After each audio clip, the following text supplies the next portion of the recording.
We're talking to Reverend Reuben Dockery, who is the pastor of Cumberland Presbyterian Church. And of course, Reverend Dockery has some additional responsibilities in terms of mentoring, dealing primarily with fatherhood. And of course, Reverend Dockery, I think we promised when we had our first break that we would give you an opportunity to identify what we consider and what you consider and what your seminar will deal with, some of the real problems that young men have as fathers, and what you are planning on doing to help resolve those problems. Okay.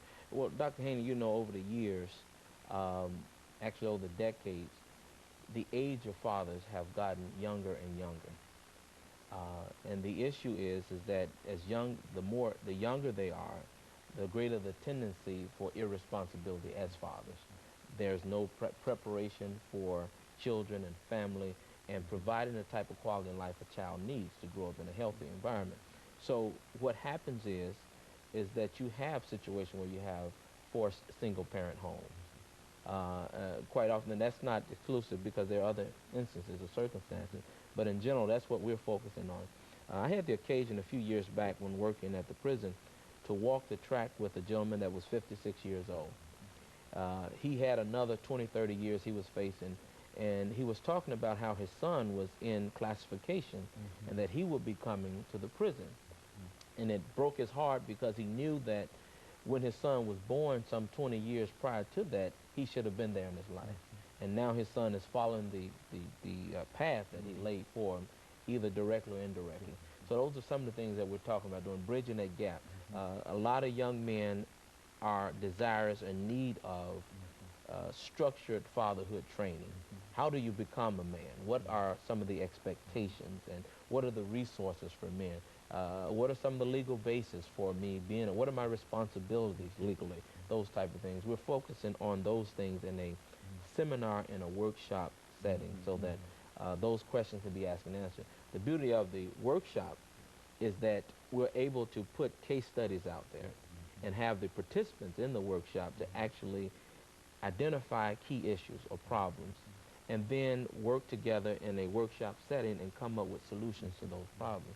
So we walk away with information that we can track and we can focus on long term. So it's not just something that happens one time. And the seminar itself, it actually gives them the facts, the data, the statistics that are on the area. That's the purpose of your seminar, just to make sure that they have absolutely that kind of information, right, and to reinforce it and let them know that it is an issue. It's a documented issue. Now, many of them know what their individual issues are. We've come up with about 20 different what we call crisis or character types that are addressing some things in our young men.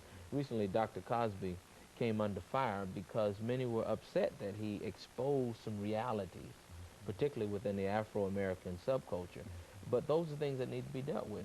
Rather than beating those individuals up saying you have to fix it, this is an opportunity to really tell them how to fix it in an instructional and a caring way. So.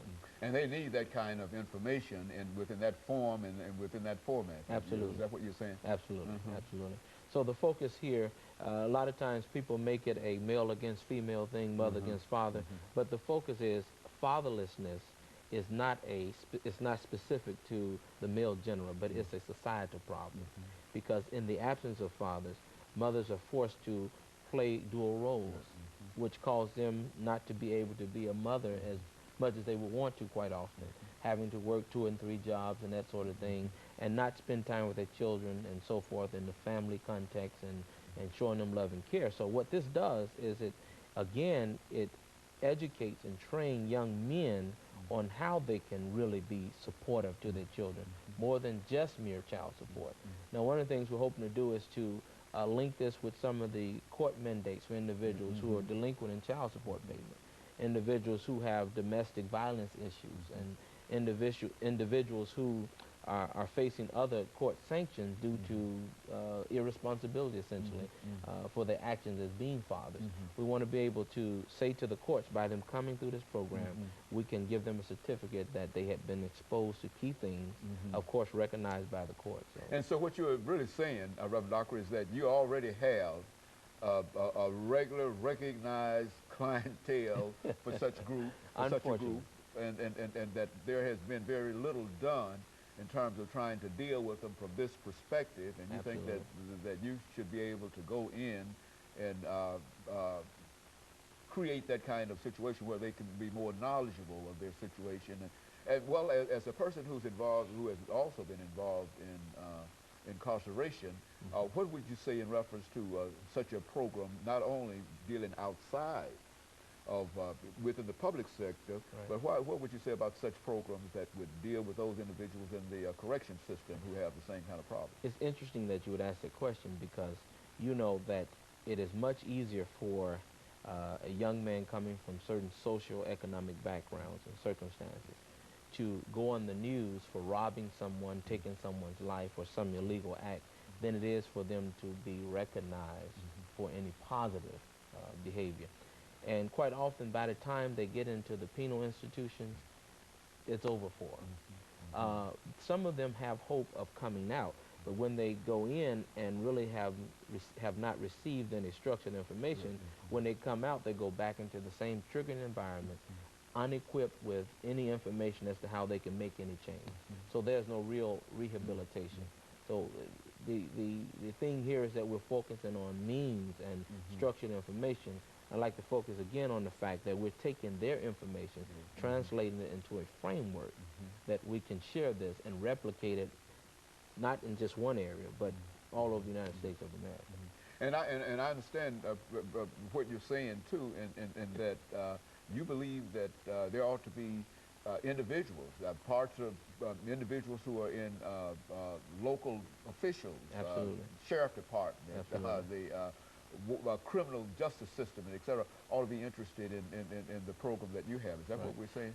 Quite often, the reason problems are not resolved is because they're not properly identified. And what we want to do is first start by identifying the problem, then talk about solutions to the problem.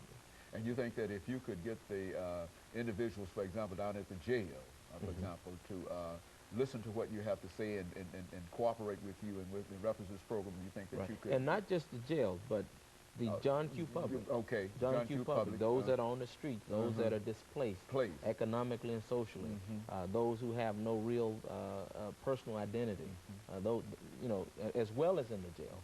Certainly this thing could work on both ends. So, but absolutely, by having jail officials to recognize its importance and open the door to that type of education. And so you've got a real program here, and of course what we'll do, Reverend Doctor, is give you an opportunity to expand upon that. Okay.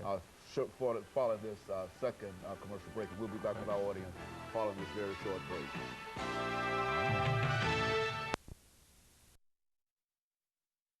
We're talking to Reverend